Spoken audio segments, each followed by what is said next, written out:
आज की कहानी है बहुत ही दिलचस्प। क्या हुआ कि एक गांव था और उस गांव में एक साध रहता था। वो साध हर रोज़ लोगों को कोई ना कोई संदेश देता, कथा सुनाता, अपने प्रवचन देता।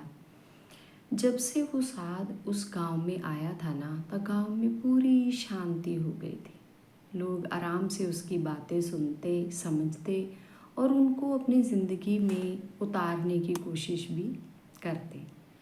वो गांव साथ ही एक नदी बहती थी और नदी पार करते हुए एक और गांव था। ऐसे 4-5 गांव एक दूसरे से जुड़े हुए थे।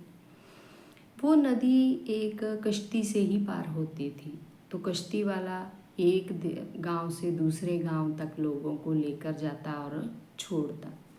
कभी कभी वो ना भी आता, उसको कोई काम हो जाता तो लोगों को बड़ी परेशानी होती, क्योंकि आम तौर पर लोग एक गांव से दूसरे गांव अपने दोस्त मित्र रिश्तेदारों के पास ही नहीं जाते थे, बल्कि कोई सामान अपना बेचने के लिए भी जाते थे। तो ऐसे ही एक गांव से दूसरे गांव एक सब्जी वाली आती थी जो अपनी सब्जी बेचती थी।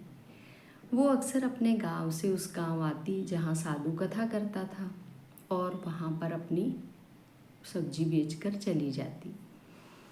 ऐसे तो उसके पास ज़्यादा समय होता नहीं था, पर जब भी वो उस साध के पास से गुजरती, जब वो कथा कर रहा होता, तो सुनकर एक दो लाइनें ज़रूर रुककर सुन लेती।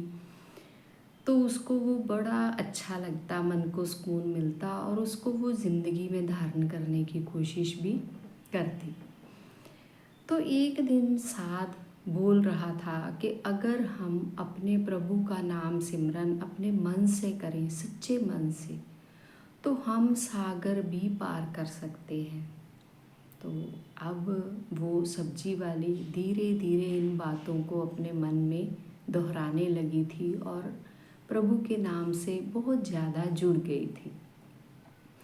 तो एक दिन उसने दूसरे गांव जाना था, पर अचानक कश्ती वाला ना आया। पर जाना उसका बहुत ज़रूरी था। तो उसे अचानक याद आया कि साधु तो कहता है कि अगर हम प्रभु का नाम मन से लें तो कोई सागर भी पार कर सकते हैं। तो क्यों ना मैं मन से प्रभु का नाम लेकर ये नदी पार कर लूँ। नदी तो बहुत छोटी सी है। तो उसने ऐसे ही किया, अपने मन में अपने प्रभु का नाम लिया, आंखें बंद की और नदी में चलने लगी। हैरानी की ये हद, कोई वो नदी उसको फर्श जैसी लगी, ऐसे लगा जैसे फर्श पर चल रही हो। तो अब वो बहुत खुश थी क्योंकि नदी पार हो गई।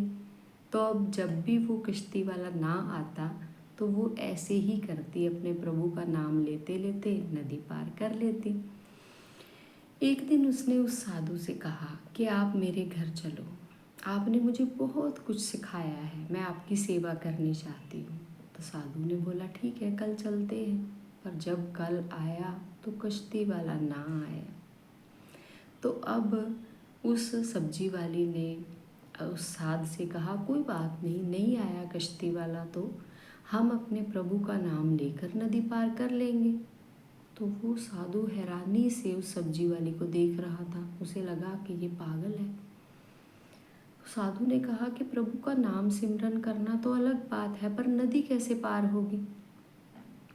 तो उस सब्जी वाली ने बताया कि जैसे मैं अक्सर करती हूँ।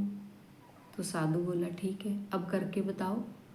तो ऐसे ही सब्जी वाली ने अपने हाथ जोड़े, प्रभु का नाम लिया और जैसे वो नदी उसके लिए फर्श बन गई। वो अपने गांव तक पहुंच गई। तो उधर से आवाज़ें लगाने लगी कि आप भी महात्मा जी आइए। पर महात्मा तो वहाँ सुन्न खड़ा था, बहुत हैरान। सोच रहा था मैंने सारी ज़िंदगी प्रवचन किए, सारी ज़िंदगी सत्संग करने में लगा दी, पर ये बात अपने मन में धारण नहीं की, सिर्फ लोगों को ज्ञान ही दिया। और ये सब्जी वाली जिसने मेरी बात सुनकर इसको अपने जीवन में धारण कर लिया और ये नदी पार कर गई और मैं किनारे पर ही खड़ा हूँ।